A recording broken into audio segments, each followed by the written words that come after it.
Welcome to the Big World Made Small podcast for the adventure traveler. I'm thrilled you're here. My name is Jason Elkins, and in addition to being your host, I'm also a former U.S. Army paratrooper, third-generation commercial hot air balloon pilot, paramotor pilot, ex-Montana fly fishing guide, advanced open water scuba diver, and a full-time nomad that's visited more than 30 countries on 6 continents. As a seasoned adventure travel expert with a passion for creating and sharing meaningful experiences, I'm on a quest to impact the lives of adventure travelers, tour operators they rely on, and the communities that host them. Every week, I bring you exclusive interviews with fascinating adventure tourism experts who have agreed to share their personal stories, favorite destinations, and some invaluable travel insights they've picked up along the way. We'll enjoy a casual conversation, create some connections, and likely share some laughs. It's my hope that by the end of each episode, this big world will feel just a bit smaller. Let's get started, shall we? Welcome back, everybody, to another episode of the Big World Made Small podcast for the adventure traveler. So happy to have each and every one of you back here today, and super excited to have my guest here as well. We've got Azdean Elmoustaquim.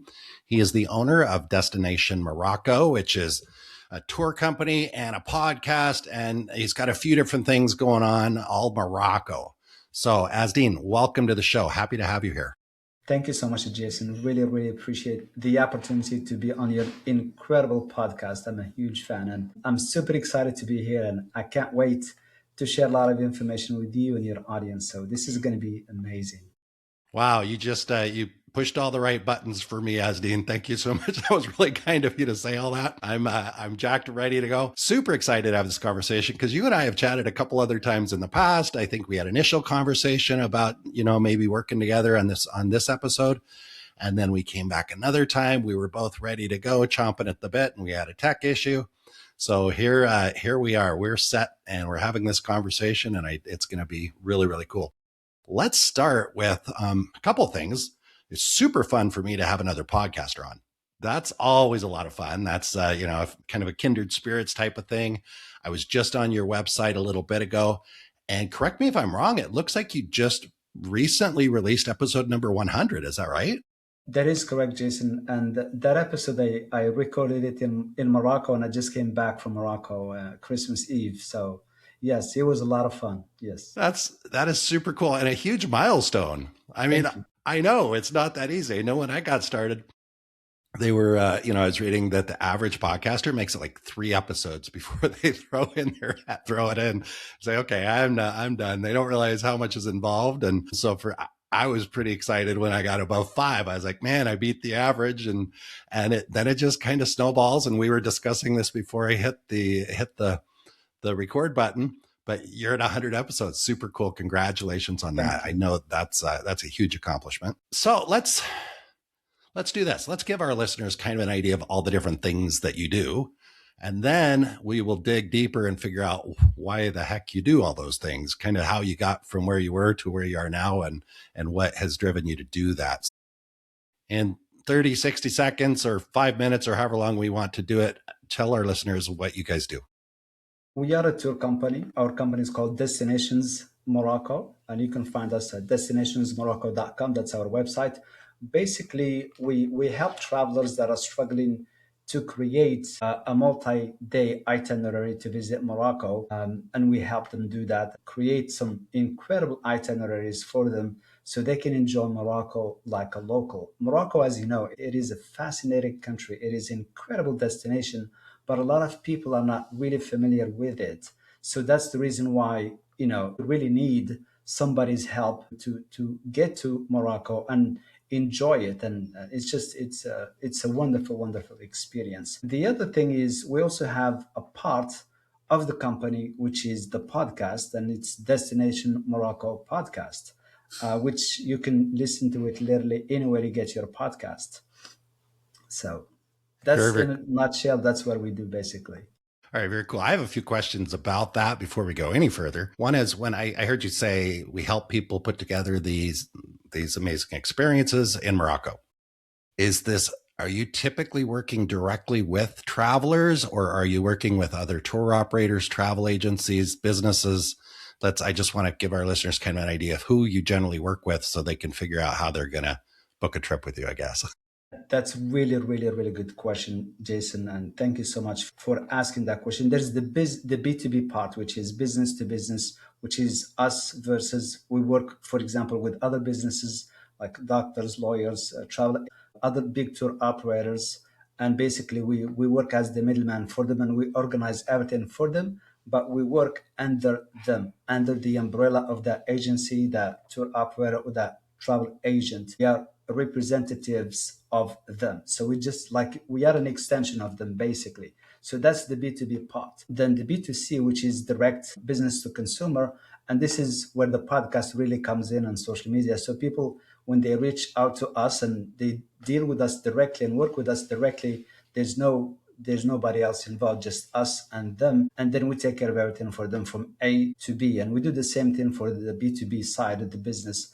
We take care of everything the moment you arrive to Morocco until the moment you depart, including airport pickups, drop-offs, car and driver with you to ride the tour. If it's a private tour, if it's a small group tour, if it's a family tour, if it's a school, university, or church. So there's so many moving parts in the tour that we take care of for you. All you have to do is just show up, immerse yourself in the experience, and Have have fun. tons of fun. That's it. Yes.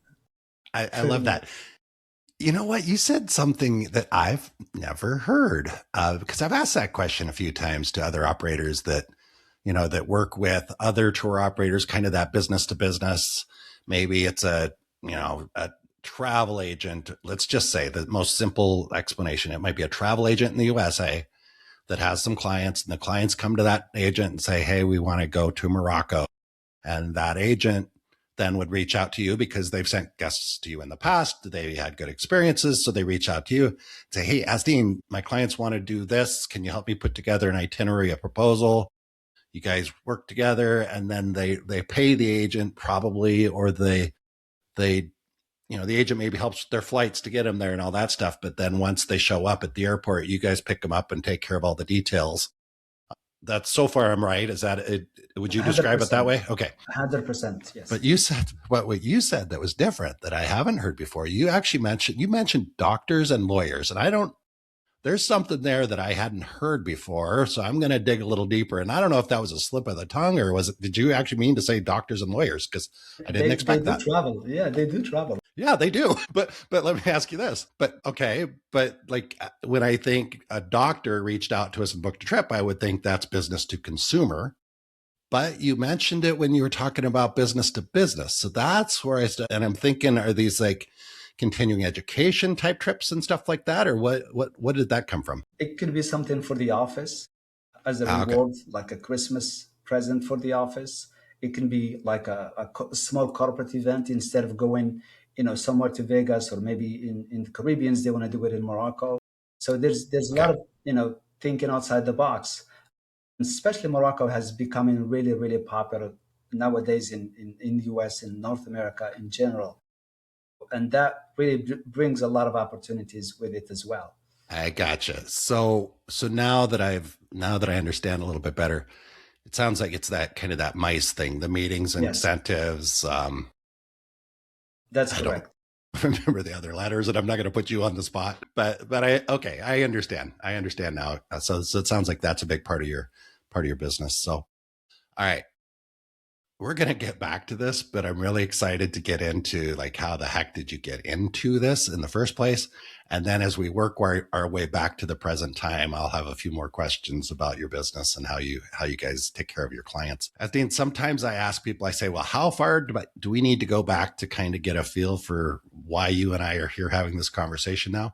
Some people go all the way back to the day they were born and start telling me all the, from the very, very big beginning. And some people say, well, a few years ago. So let's pick somewhere in between those. How far should we go back to kind of get a feel for how you got into this?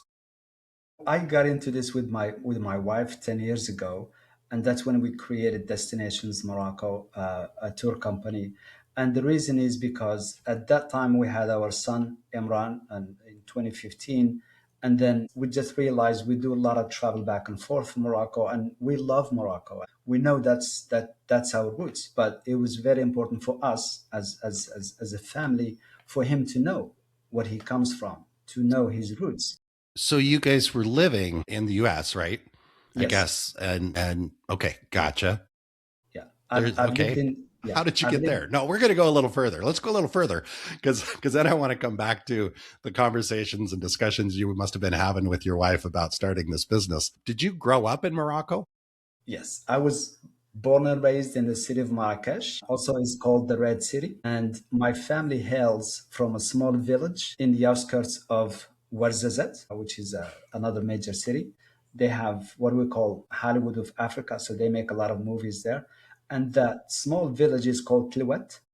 And Telouet, it's like you say, it's like a neighborhood or an area of the mountains. Telouet, it's got about 23 to 26 villages, and one of those villages is ours. Is That's where my was raised. My father was born, and my grandparents and stuff like that. So that's what I really hail from. So I came to the U.S. back in 1995. A neighbor of mine that gave me the opportunity, and he got me the I-20, if you would, the school papers to come to the US. And I did. And I've been traveling back and forth to Morocco. And I met my wife in Morocco back in 2005, and we got married in 2007. Okay. And we traveled every time we had a chance. So was she living in Morocco when you met her? Yes, we're Okay. All right. neighbors back home. Ah, okay. I gotcha. All right. Oh, what were your parents doing while you were growing up? I'm trying to figure out what you're Well, doing is not the normal path. So what was going on with your family? Did you have opportunities to go travel around Morocco? What was childhood like? Well, childhood, we didn't really have an opportunity to travel quite a bit, Jason, but we had an opportunity to really go to the mountains. And we stayed there sometimes. I didn't like it, but we stayed there for weeks, sometimes for months. But one thing that I noticed, my family, there's a lot of drivers in my family. Then, because of the location where we at in the mountains, I've seen tourists literally every day, especially when you go to the souk, which is normally it's called Thursday souk. That's where everybody comes in from all the villages, and they do trades and all kind of things, which is very busy, and it's a big event for us as kids. So going to the souk is just it's like going to the market for Christmas. So it's an amazing experience. So I got exposed to tourists very early on, but I did not understand. I see them coming and going, but I did not understand that transaction. Huh? So Well, you said you had a lot of drivers in your family. Is that what you said? Drivers? yes, drivers in 18-wheeler drivers, truck drivers, and so forth. So Okay. yeah, so that's because when you're in that part of the world, I mean, you have to go to the city, the Casablanca, Marrakesh, Agadir, and find a job, and those are really the ones that most people qualify for, truck drivers. So Okay. that's the environment that I really grew up in the mountains.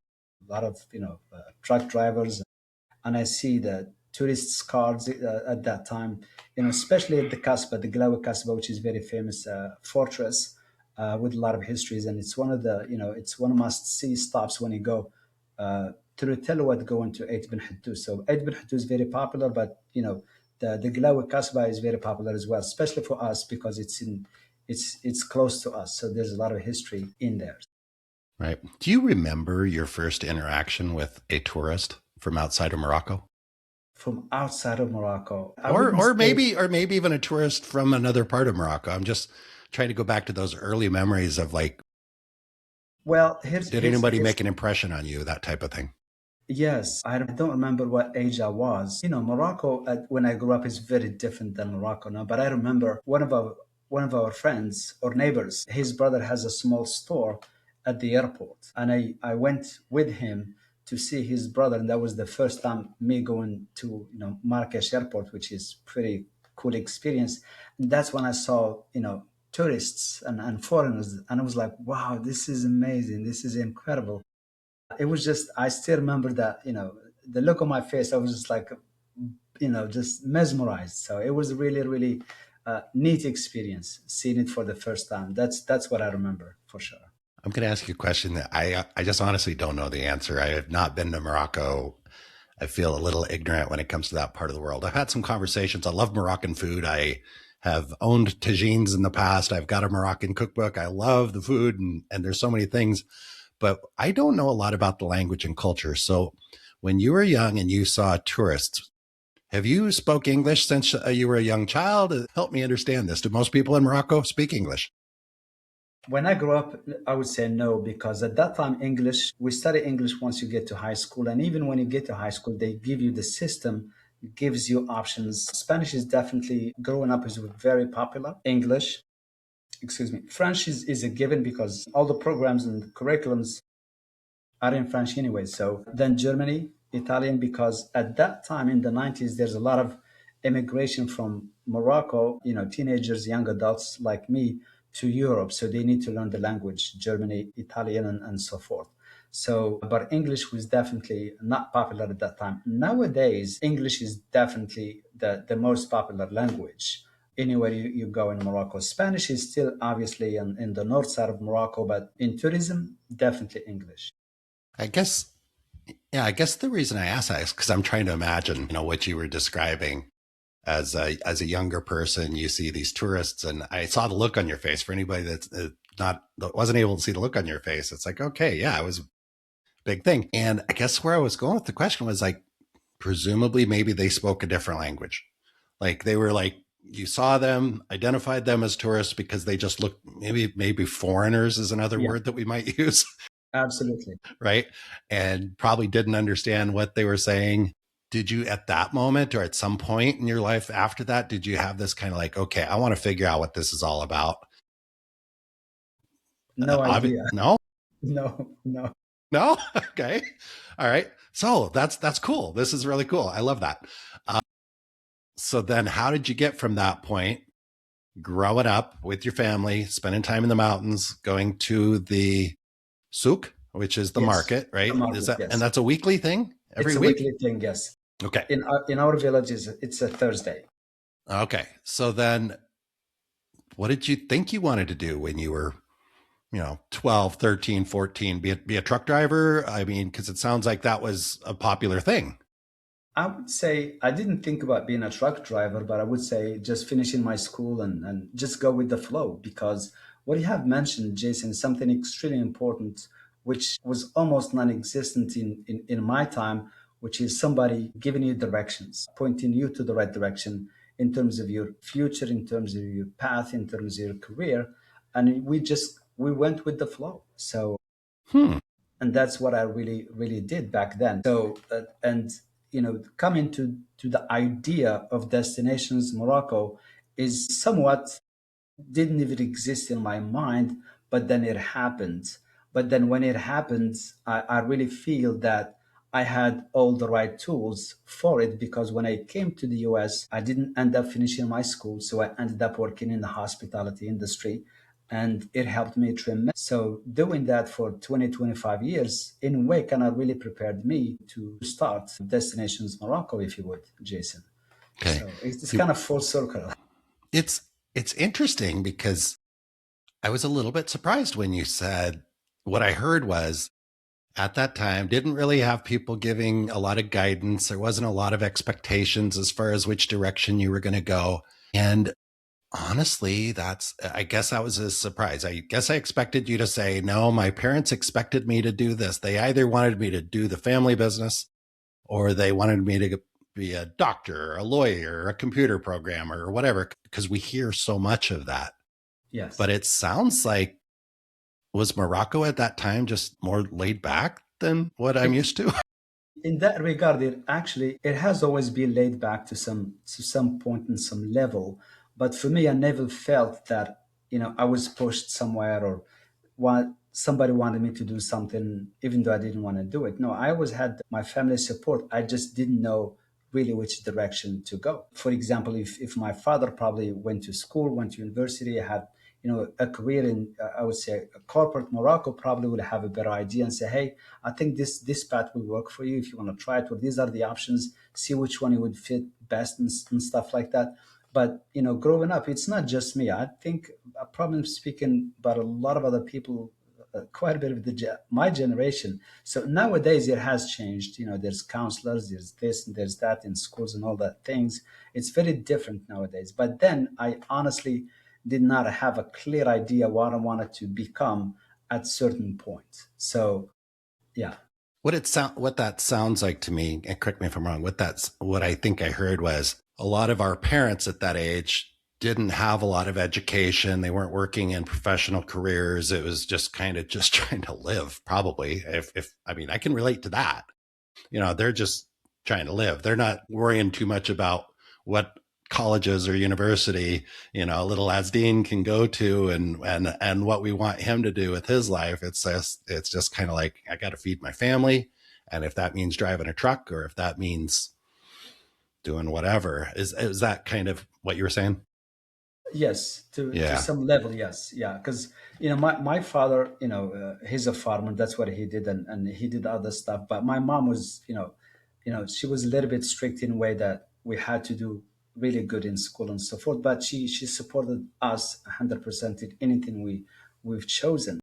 As long as you did well at it, as long Yes, as you yes, did, as absolutely, long as you got absolutely. the grades. Absolutely, you're absolutely right, Jason. So, That and makes sense. I think having that freedom, in a way, because we created the company, so our son would know his background. But then that's one part of it. The other part of it, I've said this few times. Being a teenager in Morocco at that time, or my early 20s, I really wanted to go outside and just leave Morocco. I didn't care for it much. I didn't care for the culture. I didn't care for nothing literally much. But then when I came to the States, United States, living here made me fall in love with Morocco again, made me appreciate it even more, and made me not take not even a second for granted. So every time I go to Morocco, it honestly feels like it's the first time I'm going back to visit Morocco, even though it can be, 3 months, 2 months. When I go back, it just that burning desire, that excitement, that happiness, that joy, it never changes. It's just beyond incredible. But then also, it gave me the opportunity, because we love Morocco so much, to share that love of our country, of our culture, with not just the US, but globally. So the US gave us that platform, which is incredible, gave us that support. So we're very grateful for that. I think, I wanted to come to the US for some reason. I honestly never thought that it would happen, and then it happened. Then the US made me fall in love with Morocco. Sharing is just Pretty it's cool, like isn't it? yeah, it is. It sounds like a dream come true. And I got to ask you this because I did hear you say, yeah, when I was growing up, teenager in Morocco, early 20s, it's all I wanted to do was get the F out of here. And that doesn't sound that unusual for people. So I relate that typically to, like, I grew up in Wyoming, here in the Rocky Mountain West, very, very small town, maybe 12, 13,000 people in the town. And it was like the third largest town in the whole state. So it was really, really small, but for Wyoming, it was big. And I think a lot of the people I went to school with, probably even myself, was just like, man, I can't wait to get out of here.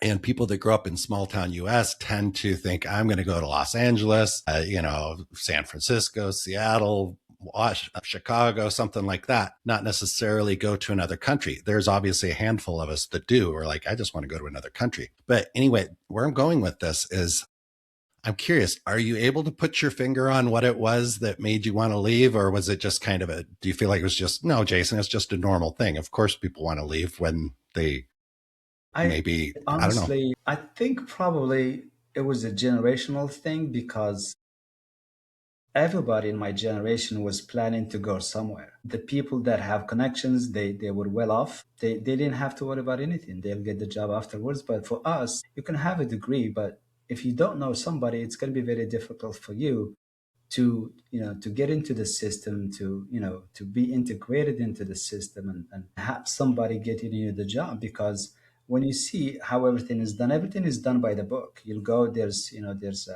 a job opening or a fair or whatever, and you go just like everybody does. But a lot of people, they already know who's going to be picked for that position, that job. And that's how it was for Morocco. And because my family was not really that connected, I didn't feel that I'm going to get a fair deal or a fair opportunity. So going outside to me was ideal. I never thought it would happen, especially in the US, but just it just happened. So for me, that's the biggest win. Right. Coming here, it's beyond incredible. So those are my personal thoughts. But it That's how sounds I like it was personally. It sounds like it was mostly about opportunities, is what I'm 100%. hearing. Because sometimes it's about, I want to get out, I want to leave the country because I want more opportunities. And then there's other people might be, I'm not putting words in your mouth, or I don't know enough about Morocco to say anything about Morocco, but sometimes people just want to leave because they are sick of the politics, they're sick of the food, they want to get away from their parents, or any number of reasons. But it sounds like your generation was mostly just opportunity. Yeah, opportunity. I mean, no, the government, no, everything was good. It just the pace of movement was very, very minimal, if you would, and very slow. And again, it's for me, it was 100% opportunity. I'm very grateful for everything. I still love Morocco. That will never change. I love it more today than I have ever did in the past. I'm super grateful. So it's just for me at that time, I felt like it was a dead end for me. Right, right. Having that opportunity was just incredible. And you also mentioned, your generation, and you mentioned at that time things have, it sounds like things have changed. So how do you best describe what your experience was being a 20-year-old in Morocco when you were there compared to being a 20-year-old in Morocco right now? 23-year-old in Morocco right now, it's a lot more fun. There's a lot more opportunities, and it's beyond incredible. Like I said, Jason, I just came back, maybe 12 or so days ago, and I mean, it has changed tremendously. We are still hosting the African Cup, and Morocco just played Cameroon. They won, so they qualify for the semifinal. So next week, congrats. Yeah. And then it's the development. Marrakech, all the major cities, Casablanca, Rabat, Fes, they are under constructions because they're getting ready for the World Cup in 2023. And by the way, just a side note, FBI just paid a visit to Morocco because of the African Cup. They just want to see how things are really organized in way and security, how everything is done in that really When high is level. when is the World Cup? The World Cup in Morocco is going to be hosted by Spain, Portugal, and Morocco. It's going to be in 2030. 2030. Okay, I heard 2023 and that threw me off. So this is No, okay, sorry. Yeah, 2030. Okay. yeah, All right. 2030. And Morocco right now is hosting the African Cup of Nations. And United States in the summertime with the US, I mean, with Canada and Mexico, will be hosting the 2026 World Cup. I think Mm-hmm. Houston is one of the cities they're going to have some games. Yeah, so that's really, really incredible. The changes are amazing that I have seen in Morocco. They are just incredible. When I used to go back and forth every 2 years or so, you still a little bit of changes. They're a little bit visible, but for the last 2 or 3 years, the changes are just happening so fast. Mm-hmm. It's just amazing. I think if I were 23 years old today in Morocco, I would not go anywhere else. I'll stay in Morocco. Okay. I think that was 100%. what I was curious about, was Yes. if you grew up there now, would you feel as inclined to want No, to leave? It sounds like no. I would Okay. not. Oh, no. You mentioned school. You said you didn't finish school. I'm just curious, what were you studying? What were you thinking that maybe you wanted to do when you Well, went to university? in Morocco, I was doing business administration. So, and when I came to the US, I had no idea how expensive school is. So I paid for my tuition. They said that I need to learn English first. I paid with all the money that I have, then I ran out of money. So, Okay. Oh geez. so I had to stop and, find a job. And I realized you cannot work because you're a student, you're a foreigner and all that Mm-hmm. alien thing. So it Mm-hmm. was just fun at that time. There was, I'm sure there were moments that were not so much fun, but you mentioned something about, is it an H visa, the visa, you mentioned something about that. Yes, yes. The visa, I think at that time, H1, I believe, I don't really remember the type of visa, but it's a student visa. It gives you, Oh, okay. Gotcha. you can stay legally in the United States for 5 years. But you're not supposed to work. You're not supposed to work. Just spend money on tuition and school books Yes, and meals, yes, and yeah. yes. Okay. And for you to be able to work, I think, I don't remember if you need to be here in the US for at least 1 year, and you can only work in campus, and it has to be approved by school, and you cannot work anything more than 20 hours. But that's then. And right now, I'm not sure what the requirements are. Okay, but just in case anybody's listening, you've gone through whatever hoops you needed to go through. There's no gaps in your documentation or anything like that, so we're good to go. Because Please don't deport me. yeah, some people are listening right now. Um, but anyway, so okay, so it sounds like I'm just filling in some gaps here, and you just correct me if I'm wrong, but it sounds like kind of ran out of money trying to learn Yes, English and paying tuition and all this stuff. Ran out of money. Oh crap! Don't really want to leave. It sounds like you ended up working in hospitality, so that was presumably here in the U.S. that is true. Yes, Jason. Yes. Did you, when you were thinking you were going to go to school for business management, were you thinking hospitality tourism? Was that on your radar at all, or was that just sometimes a No. hospitality job is just a good job when you need a job? Well, you're right, but here's the thing. Talking about counseling, talking about directions, and somebody pointing you to the right direction. I really had none when I came. I stayed with my friend, my neighbor back then, for 2 months, and he literally took care of everything for me. I mean, he helped me. His family back home helped me. They did everything for me. All I had to do is study English and get really the TOEFL, which is the test of English as a foreign language, get a really good score, and that helped me obtaining my visa.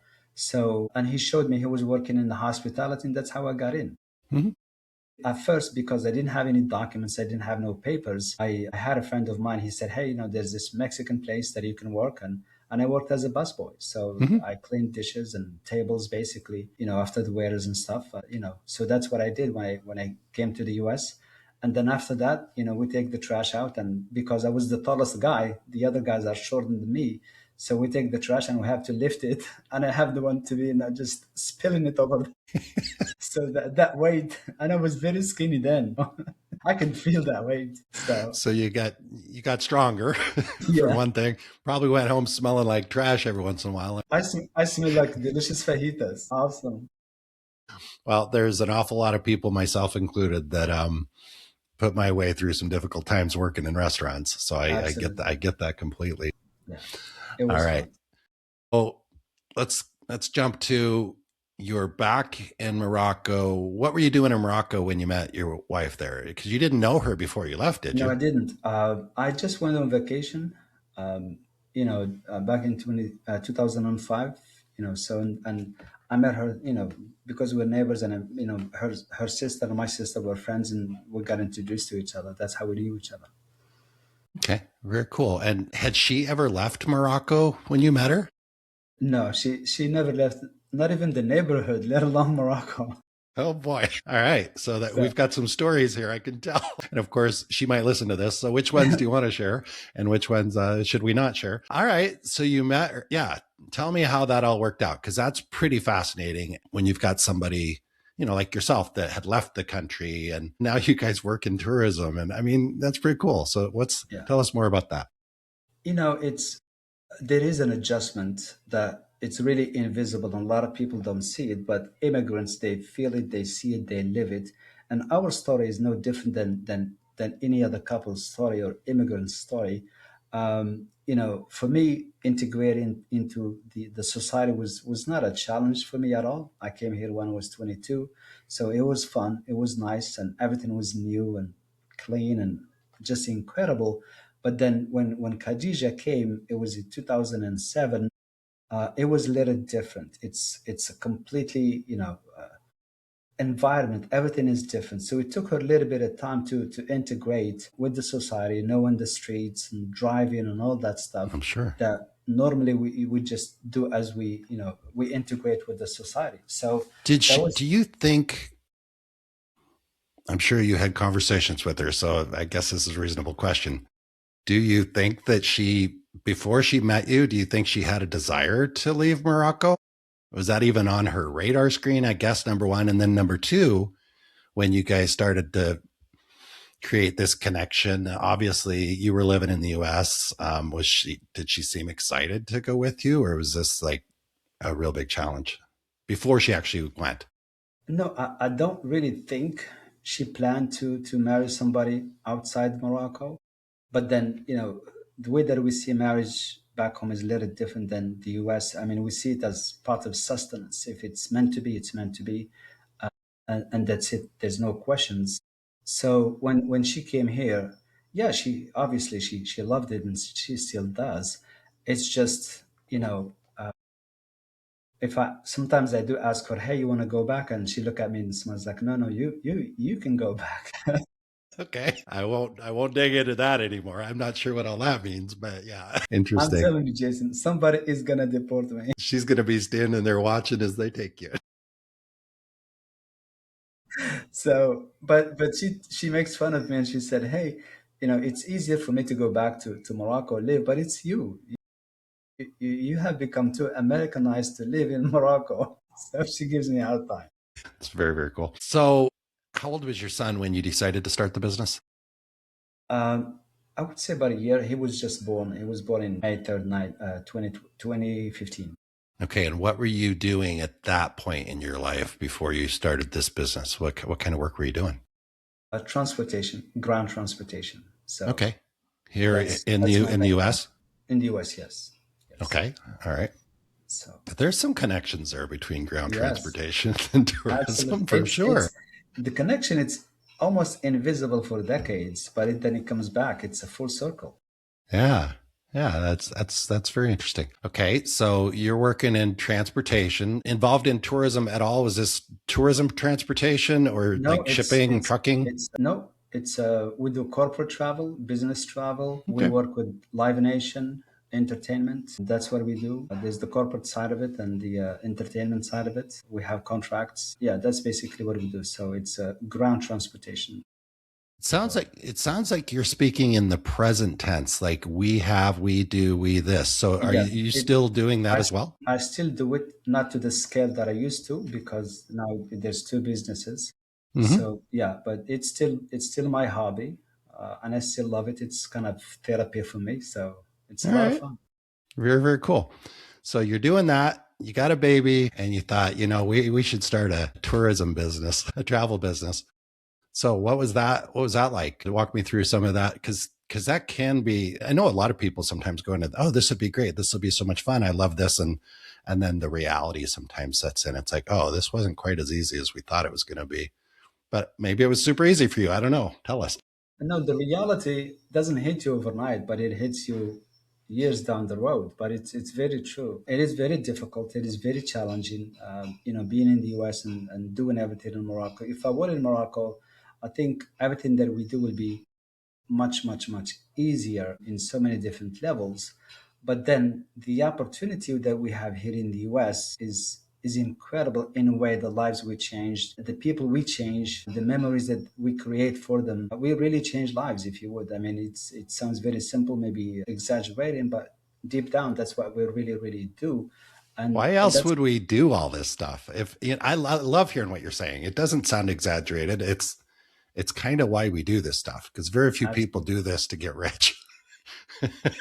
I I haven't met very many of them anyway, but it really is. It's about changing lives. It's kind of why probably you and I are both interested in podcasting as well. It's absolutely, absolutely. sharing stories and a message and inspiring people to take some sort of action, to get up off the couch and go do something, to connect with people, all of that type of thing. And yeah, and it can be a challenge.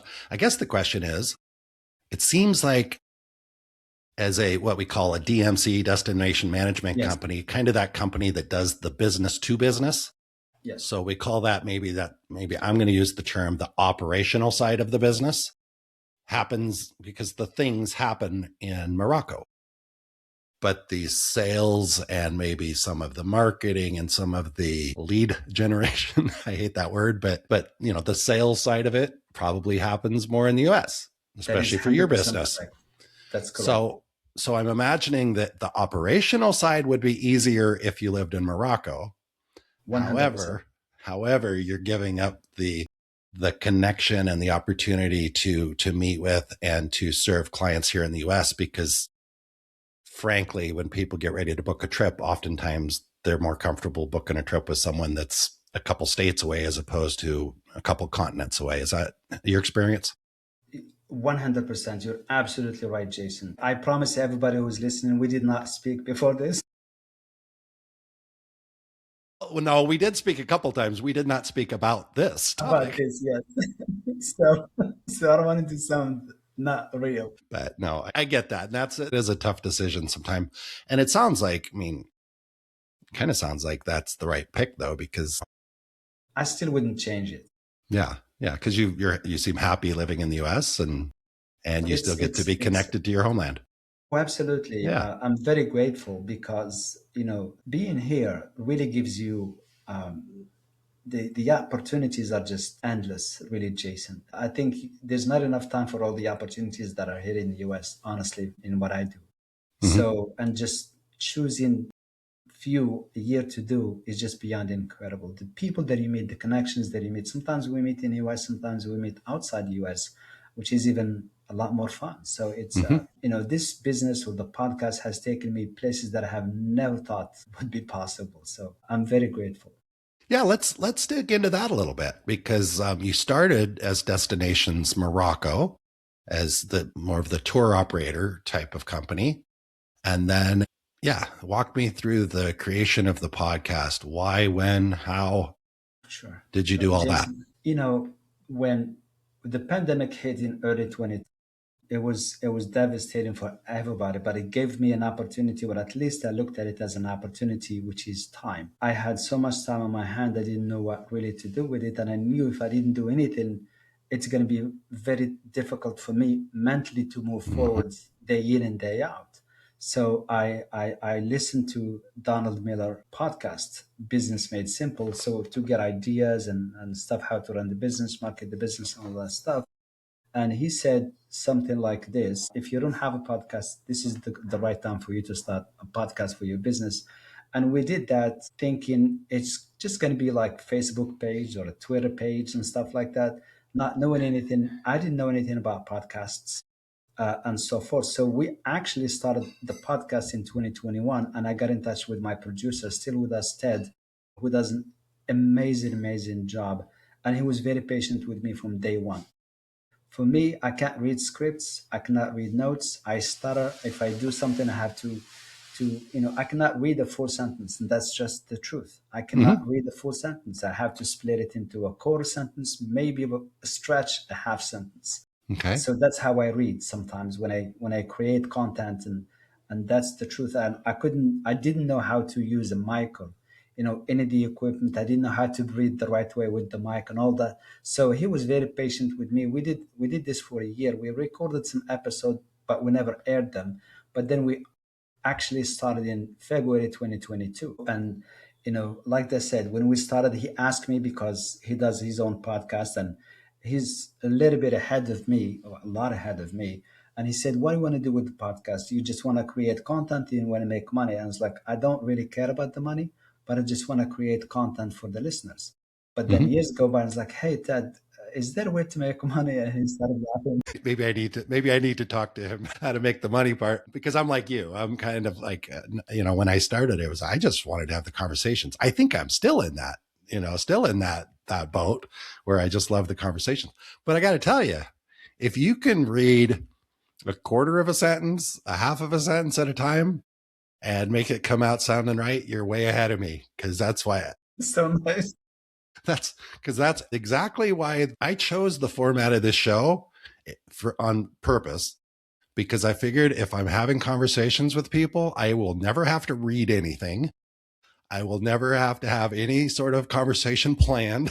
I can literally just show up and say, "Hey, Azdean, tell me about growing up in Morocco." Like, I don't need to write anything because if I were to write it and sit in front of a microphone, or especially if there's a camera involved and try and make a presentation, nobody's going to want to listen to that. I knew that right away. So you're doing pretty good.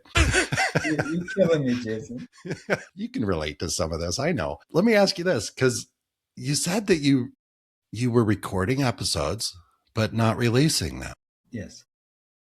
Do you want to discuss? I would love to have that conversation. We don't need to do it right now, but tell me what was getting in the way. What was the biggest challenge for you to get to the point of, okay, I'm actually going to put myself out there in front of people and not care if they laugh at me? If you listen to the first episodes, you can tell that I'm really new to this. Now I'm still new, but I feel a lot more comfortable, honestly, Mm-hmm. Jason. And the first ones we did, it sounded like a script, if you would, versus a conversation like you and I had. This is unscripted, and I love that flow of it because it can go anywhere and Hmm. there's no restrictions, no limits. So for me, at that time, I had question one, question two, question three, and subconsciously I said I have to follow number one, number two, and number three, Yeah, which I yeah, really yeah. don't. So it's but so that's the reason why we never published them. But then the first episode that we published was incredible, and it had some noise because I did it with my friend from back home. For me, when I listened to it, I thought the noise is going to be the worst part of the podcast episode, but then that noise actually made it the best part of Yeah. the podcast. I mean, it was just so. Well, let me Yeah, let me ask you this, because as you're describing that, you said you did it with a friend back home.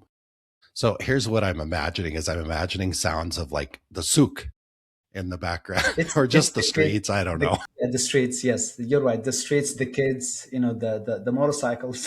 But that actually sounds cool. And I'll ask you this because you've had some experience with it. I've been recording my podcast as I travel, doing the digital nomad thing. And one of the challenges is finding a quiet place, with decent internet. And for a while, I was thinking, I should just give up on the quiet. I should make the noise part of the charm of the show. And it can just sound like if I'm in a coffee shop, great, I'm in a coffee shop. If I'm, in a co working space and there's other people around making noise, okay, that's where I am. And almost like if I am in a really quiet spot, I'll do some background, I'll download some background sounds and put them into the edit or something just to keep that theme going. And then I'd never have to worry about finding a quiet place anymore. So now that I've shared all that with you, what do you think? Is that a good strategy? Is that It's actually your strategy. It's amazing. It's incredible. But it took me a long time to actually understand it and realize it because when we do the recordings, I mean, obviously we use really good system, Riverside, and I love it. Just apply to them.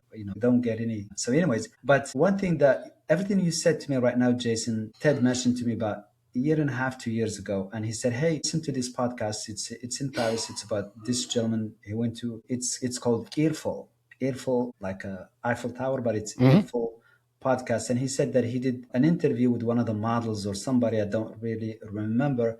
And he had like a very short period of time that he had to record that conversation on the spot, on the street. And if it didn't happen, then he never probably make that recording, that episode ever. So he pulled up whatever equipment he had and he recorded it with all the noise and everything else around. And it was the best episode that he did. And back to your point, Jason. So, Well, so it's my point. I'm thinking about it. It's in my mind, it makes sense, but I haven't had the kahunas, the intestinal fortitude to actually do it yet. So now I'm yeah, getting inspired. All yes, right. and it's funny because when I go back home, I honestly want to capture that. And I remember last time when we did the tour for 2020, I took an H6 with me, which is a voice recording device. You can use it recording Mm-hmm. podcasts, or just for me, I just record. Especially when I go to the square, to Jamaica Square. There's a lot of noise, and it's very happening. You could record so much music, so much noise, so much happening in one night. So we did that. Then everywhere we stopped, like at the farm, we record, the cows, the horses, the sheep, and all that stuff. So, and again, we use it as part of the experiences. So when we create a video, you'll hear, the cow saying something, or the kids playing, or the birds chirping and stuff like that. So it was really neat. But what gave me the idea is actually Ted and the Eiffel Tower podcast. All right. I listened to a couple episodes. They're really, really good. The gentleman is really good. I forgot his name. So and even now when I go back, I definitely want to do something in the crowd. Like I remember we did an episode at a restaurant, Saffron in Marrakech. They have a new location now in Tangier. It's just amazing, amazing experience. And we set up everything inside the restaurant. We did not change anything. Everybody's speaking freely. The guests our table, the guests around us, and we had issues with the audio because there was an audio coming up from H6. There is the audio coming up from the mics, from the cameras. So, but it took us some time to put it together, but it came out incredible. And Yeah. because of that noise, when you see it, if you have never been to Morocco, it makes you feel like you really want to go to Morocco. But if you have been to Morocco, it stirs up all those memories all over again. So you really feel it. I love that. I think it makes perfect sense, especially for what you're doing. That's you're promoting a destination that is like, when I imagine Morocco, I imagine noises that I've probably never even heard. I don't know. Maybe I've seen them in a movie. I've got images in my head of what I think it should sound like. So if I'm listening to a podcast about going to Morocco and those sounds and everything are there, it just makes a lot of sense. And I think I need to get to the point where I can just get some of the stories out of my head about, well, I've got a guest. I'm interviewing the guest, and the sounds in the coffee shop I'm in have nothing to do with my guest. So it's going to be a distraction and that. So I don't know. So listeners that are listening to this right now, please hold me accountable that at some point in the next several episodes, we'll do an episode from a coffee shop or a souk or something like that. It might be pretty interesting. So that's cool. That's a fun idea. What kind of episodes do you enjoy the most? Do you like the interview stuff, the just when it's just you? Do you have preferences for that? Because I've never done one just myself. Like I've always had a guest, partly because I feel like nobody wants to listen to what I have to say for an hour. But what are your thoughts? What are your preferences? Solo episodes are definitely my least favorite, and thank God I haven't done those since episode 4. Okay. So you've gotten rid of that. Yeah. Okay. the reason is because, again, that script and It's hard, the I notes and think. stuff, because it's hard for me to focus on all that stuff. So I always love to have somebody on the podcast. One person, two people is incredible. The ones I listen, well, my favorite ones, it's really difficult to choose, but I will always go back to the episodes that we have done with people that traveled with us and their Mm, experiences, the things they tell us, and it's like, I think you're talking about somebody else. That we probably didn't do none of that stuff. but that's what they remember. So you're like, okay. It's beyond incredible. The episode with Sesha, she's from Canada. That episode stands out Yeah. tremendously. There's so many of them. The episodes that I do with Ted, I love them because they're just fun. It's just like, you're talking to your best friend, and Hmm. and because he's been to Morocco, he knows what he's talking about. He knows the questions just like you. Even though you haven't been to Morocco, but you're asking the right questions, that it's super impressive. It's just beyond incredible, Jason. So, and then you hear people say, "Hey, I visited 30 countries. I felt I didn't want to go back to most of them, but I want to go back to Morocco." Yeah. Saying, "Hey, the goodbyes, there's a lot of tears. People, you meet the kids, you meet the people, Morocco, the reason why it's beautiful, the best thing about Morocco, honestly, it's people, the hospitality, it's the freedom. A lot of people, we talk, people ask me safety, and no, talk about freedom in Morocco. People love Morocco because of the freedom that they have in Morocco, the amount of fun that they can have. I was there when the African Cup started. So, and Morocco won. I think it was the first game. Then I watched the final, the Arab Cup, Morocco versus Jordan, which Morocco won. And the streets completely shut down. It just reminded me back when the Houston Rockets won the NBA, when Jordan retired in 94, Hmm. 95. And then I look at the cops, the police officers. They're laughing, they're having fun, interacting with, but at the same time controlling the crowds, helping everybody. It's a scene that it felt for me very comforting. It felt really nice, very beautiful, that so many people can gather at one small spot, and everybody's happy, enjoying, celebrating, and there's no ill feeling. There's nothing bad is happening. So it's Unlike yeah. some places where they play soccer. Yes. Yeah. Further slightly north of Morocco, where they get kind of crazy, don't they? That's very cool. Well, it's been on my list for so long. I have no excuses. I don't even know why I haven't been yet. So it's fun to have this conversation. I have to ask you this because I did have a guest that I spoke with not too long ago that lives in Morocco, and she brought up something her family had called a peacock plate. She said something like, Yes. yeah, most Moroccans have a Yes. plate in their house that Yes. looks like a peacock. That's Is that right. true? It is very true. Yes. Not that I thought she was lying to me, but No, it's just, it's a, she's telling you the truth. Her name is Siham. yeah. Yes. Well, I wasn't going to mention it, but yeah. All right. Did you hear her episode?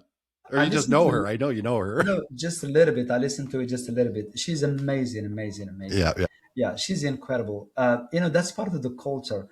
Jason, I don't really judge, but I feel if you go to Morocco, you're gonna love it. The reason why I'm saying this because it's part of you, because you have traveled in so many places. You will find yourself or something about yourself or something that it's missing in you in Morocco. I guarantee it. Yeah. I guarantee it. You will have so much fun. And go back to the plate, the peacock plate. They're actually made in China, but they look luxury plates, if you would, and they are only reserved for the guests when they visit you. So when they present, if it's roasted chicken with preserved lemon and olive or something, that is really nice, or couscous or tagine, it's they present it to you in that plate because they value you, they really appreciate your presence. So that's part of the hospitality, if you would. So, is it something, when I go to Morocco, is it something that I can buy at the souk? Can I find a peacock plate, or is this something that I assume, right? Yes, yeah, you can find them everywhere. But then again, my generation will, it's kind of funny. It's like the China that it says that your house for the whole year, but you only use it in Thanksgiving dinner. So that's the equivalent to the peacock plate. It is so cool, but it's not that in the US we've got, historically, I don't know if it's so popular anymore, but it was China. Yeah. We had the fine China. Yes. And and that was the stuff you reserved for the special guests, holidays. But then, we also some people walk around talking about how all the stuff from China's cheap and doesn't work. And so it's like this weird, like, China plates from China are really good stuff, but apparently everything else from China is just But kind of weird. Here's the thing, though: the stuff in the US that is from China, it's really, really, really high quality comparing to, for example, stuff in Morocco from China. You cannot compare the quality, obviously, and this is the truth. So things that you see that are made in China, they're really, really, really good quality versus what China sends to probably the rest of the globe. But I'm speaking just about Morocco. That's interesting. So just to be fair. That's an interesting, it makes sense. I mean, I can see that. It never really occurred to me, but I can see that. So, all right. Very cool. So your son, I'm not very good at doing math in my head when I'm having a conversation. So your son's around 10? 10, yes. Okay. All right. And he's obviously I don't want to make any assumptions. Did he go to Morocco in this last trip? Has he spent some time in Morocco? Or are you waiting for that? Or what's going on there? The first time he went to Morocco, it was 2.5 years. The second time he went, he was 4.5. And then he went with us in 2023. We did a tour, 40-day tour in Morocco. And then he went last summer for 2.5 months. Oh, wow. 2.5 months? Yes. Was he staying with your family or? Yes. Yeah, family. Yes. Yeah. And again, that's something that, in the US, it's kind of, I remember when I used to work at Neiman Marcus, and before they gave me a job, I mentioned in the job interview that I'm going to Morocco just in case if they hire me, but I already bought the tickets for a month. And then when it happened, and my manager was like, "What do you mean for a month? What are you going to do for a month?" And I said, "I'm going to see my family." He's like, No, we do that in a week and it's too much. And I said, no. Back home is different. There is a little bit of a difference between the mindset of people that grew up in North America, trying to figure out how to say this, but people that grew up in North America kind of have this, you get a week, maybe 2 weeks stretch at a time. Even if your company gives you 6 weeks of paid vacation, you take it 1 week at a time. You don't just go somewhere for 6 weeks. And the rest of the world is like, it's August, we're not working or whatever. They just, that is very true. Yeah. They just go, which is really, really cool because, if you go try and see a country like, this comes up with your clients. I know it does. Yes. If I go to Morocco, I'm not going for a week. That's part of why I do the full-time travel thing. is because I can't get what I need anywhere for a week. So I buy a one-way ticket. I go until I feel like I've seen enough. Not necessarily a negative thing, but it's like, okay, I've experienced the culture. Maybe I go on to the next place and then come back. I don't know, but there's no question behind this. I'm just rambling now. No, I totally understand your point because, and you're right, this happens to us all the time because, travelers from the US and say, hey, I have 1 week, which we understand because of the system. Back home, we have a French system and, school, July and August. That's why you see Morocco is very busy because all the Moroccans live in Europe. They come to see their families and also for the kids because that's the only time that they have before they go back to school. So I completely understand your point. Yeah. So it makes a lot of sense. Yeah. But if you live in Milwaukee, Wisconsin, or Des Moines, Iowa, or Los Angeles, and you've got 1 week, you can still go to Morocco. Yes, 100%. Right? 1 week in Morocco is better than 1 week in Milwaukee. That's a horrible comparison. I have nothing against Milwaukee. I don't even think I've been to Milwaukee. But anyway, all right. So very cool. What do you think is because I do want to touch on this. What's the biggest maybe surprise or stereotype about Morocco that is wrong? And when people actually go, they come back and say, wow, Azdean, I know you told me this, but I was really surprised. What's that thing? They're actually quite a bit. I suspect there are. What are the top 2 or 3? I always say perception versus reality, because the way that a lot of people perceive Morocco, they perceive it through what they see through the media, through the news, through social media sometimes, and sometimes it's not really the best picture, if you would. Mm-hmm. Some of it is they talk about safety, they talk about freedom, they talk about things that they're not really true, kind of fake news, if you would. But if you want to travel to Morocco, I say this all the time: have zero to literally nothing. Don't expect anything. Just immerse yourself in the experience.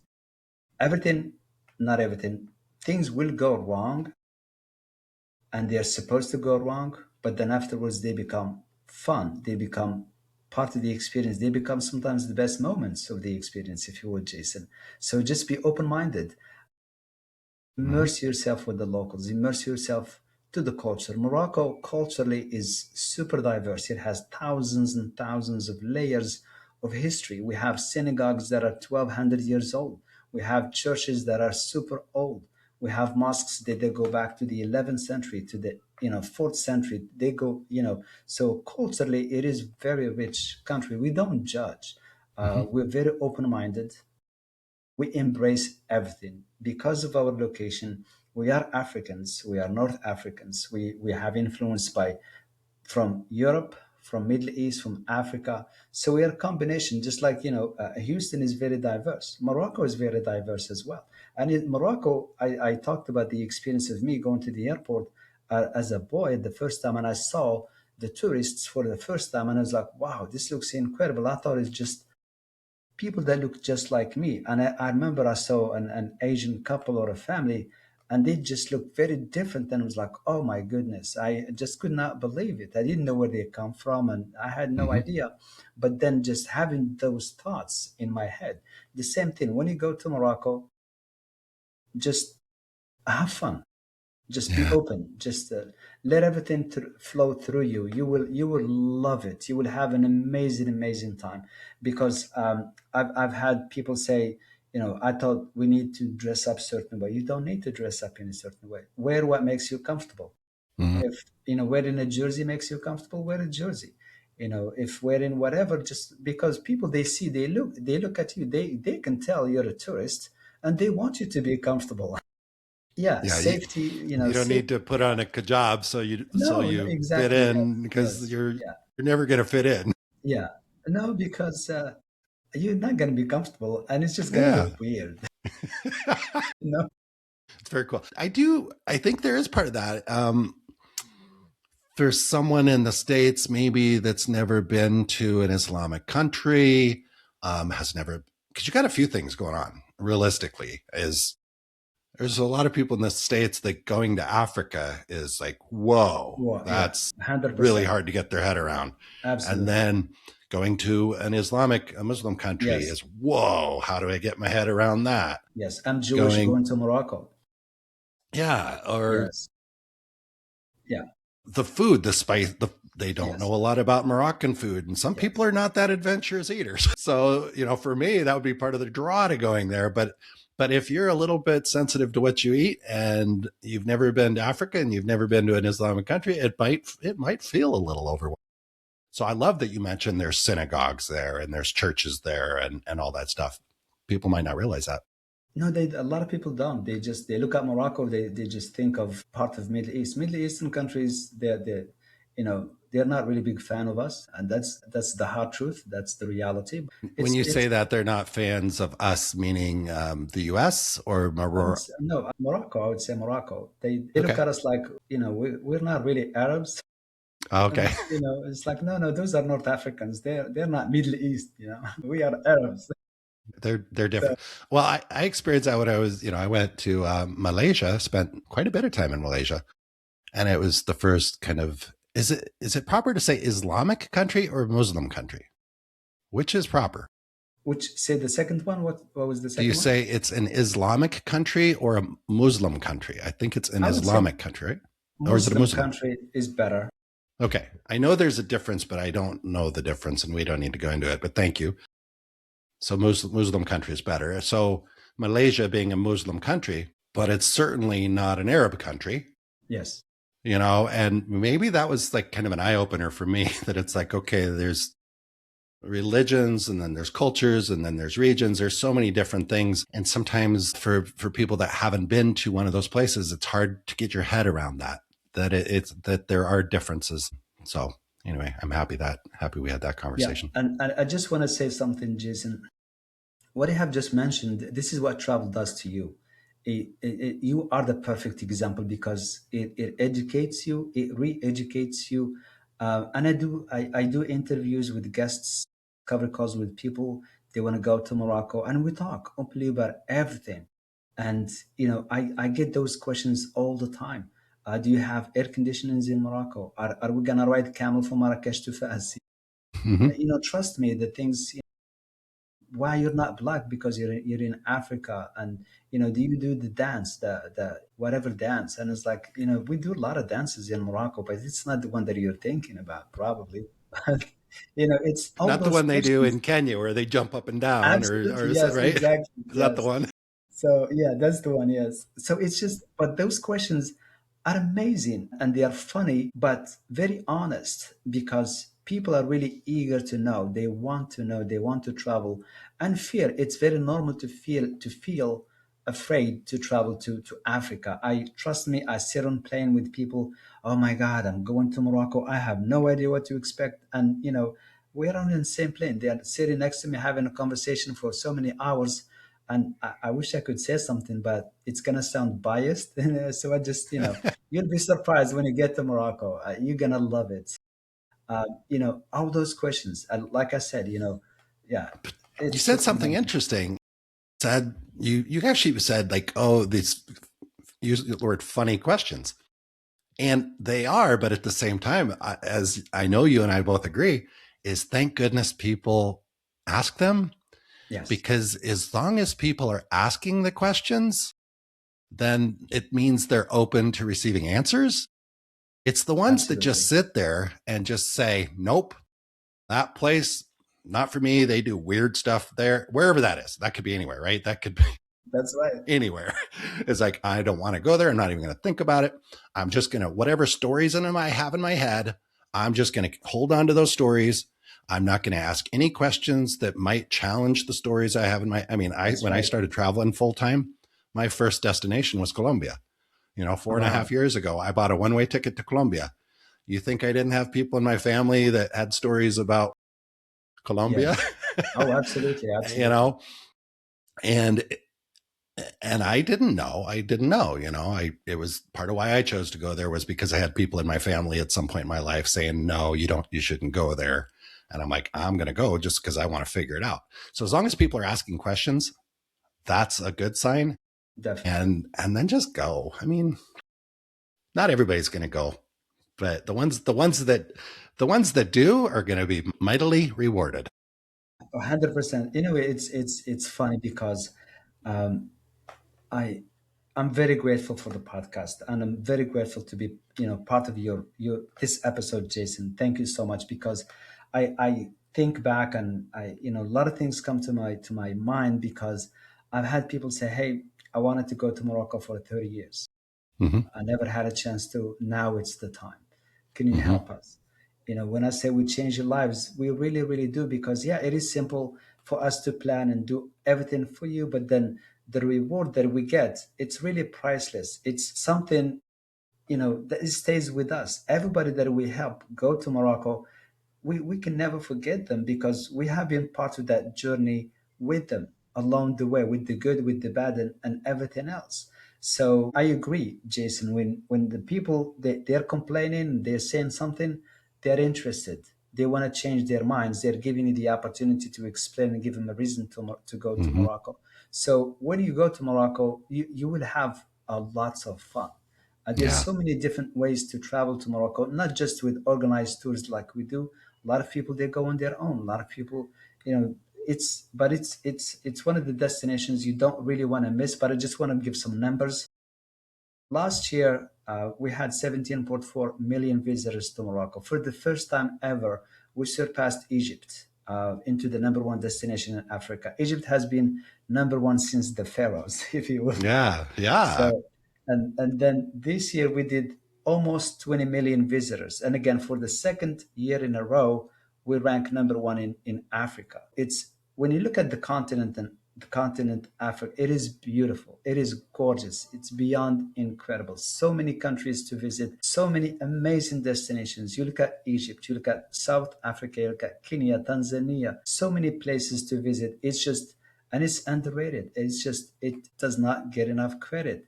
So if you have a chance to go to Africa and visit any of those countries, I promise you, it will not be your last. You will come back. I So agree. Because I have been to other places in Africa, and my and they're all experience, different. Africa is a big place. I mean, my experience in Tanzania, actually, I have not been to Tanzania, but maybe Zambia or Yes. Namibia, it really doesn't necessarily have anything to do with, with Morocco or other countries.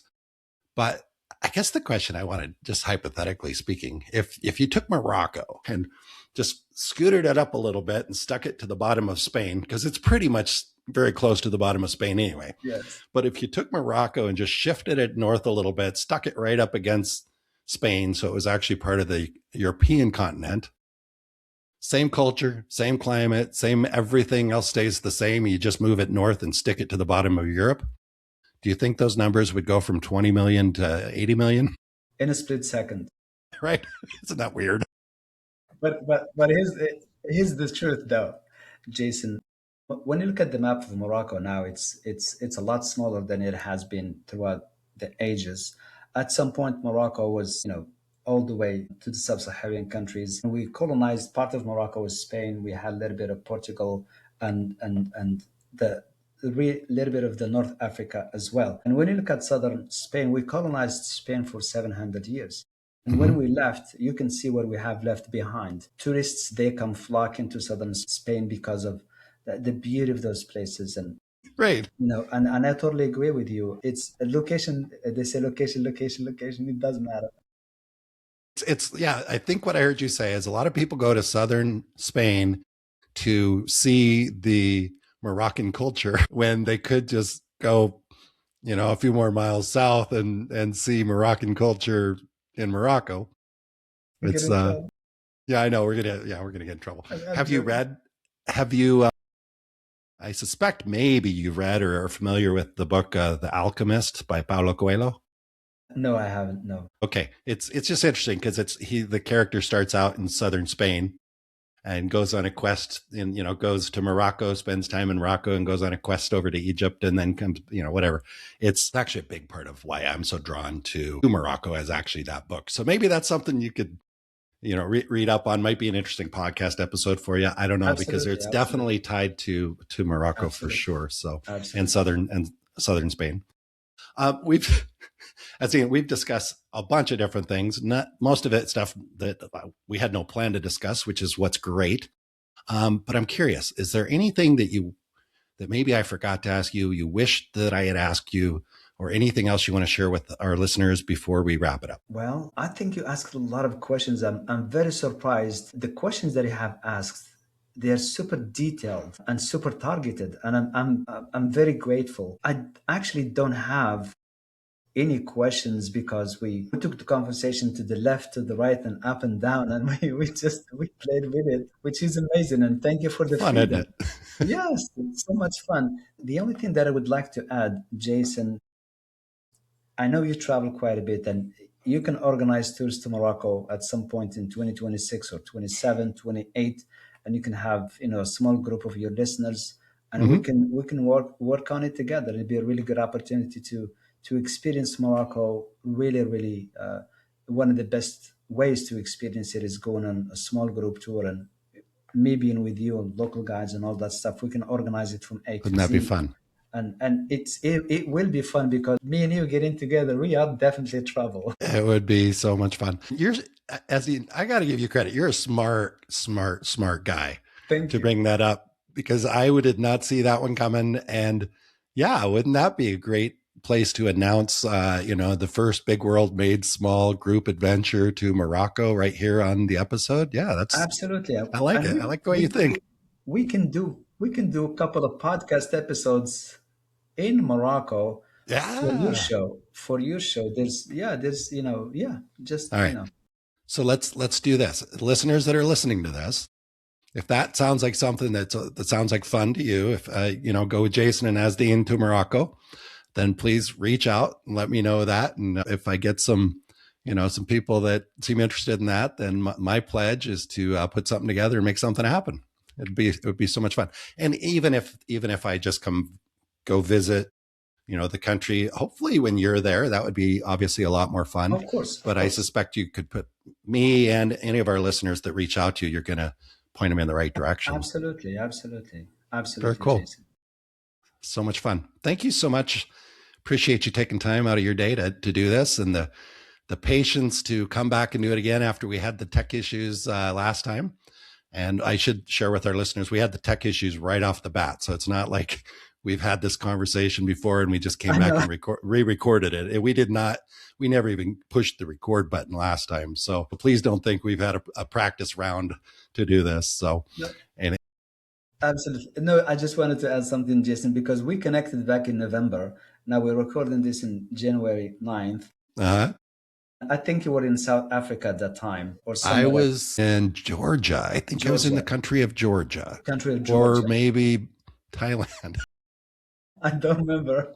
And then I don't know. then we rescheduled it we tried to do it in December, and I was in Morocco and I was during the tour, and I really wanted to give it all the time and not be bothered by Oh anything. yeah, yeah, yeah. So I'm very grateful for you being flexible and rescheduling, because now it's perfect timing, because it's yeah. So thank you for that, Jason. Thank you. It worked out really well. I'm a believer that things happen. I mean, I believe people need to take action to make things happen, but I also am a firm believer that they tend to happen when they need to happen. And I mean, how many times, I don't know about you, but I know a lot of times in my life when something got rescheduled, changed, I might have got frustrated. I'm like, oh, what the hell? But then as a result, it actually works out much better. It's an example of that is I worked in real estate for a while, which is not my strong suit, because everything I own is in my suitcase. So it sounds really weird to have somebody like me talking about the values of home ownership, which is why I no longer do real estate. But anyway, there was a period of time where I actually lived in a house and had a more normal life, and people would make an offer on a house and get all emotional, all excited about the house, and maybe even get it under contract, and then something would fall through, and they'd be so upset. And it was amazing how many times we'd go back out and find the next house, and it was like, oh my gosh, I'm so Wow. happy that it didn't work out the first Oh my time. goodness. It's just weird. I don't know why it works that way, but it Yeah. almost always works that way. And when you tell somebody that's really disappointed because they just missed out on their first home and they were so excited, and when you tell them, trust me, for some reason, this is how the universe works. we're going to go find a different one, and you're going to be happy that this fell through. And they never believe you. So anyway, I'm just sharing Right. that it's like that with travel. It's like that just in life.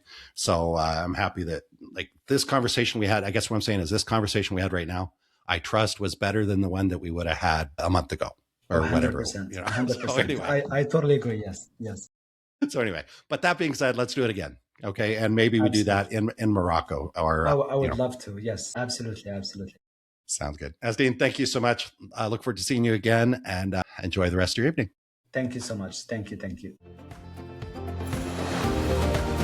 I trust you enjoyed listening to the conversation as much as I enjoyed recording it. If you're enjoying the Big World Made Small podcast, please take a moment to tell the algorithm by subscribing and posting a review so that others can benefit as well. I also invite you to take a quick trip over to bigworldmadesmall.com and join our private adventure travel community to receive new episode notifications, special access to our guest experts, and perhaps even some exclusive partner offers that we haven't discussed on the podcast. I'll publish another episode soon. Until then, keep exploring. It's the best way to make a big world feel just a bit smaller.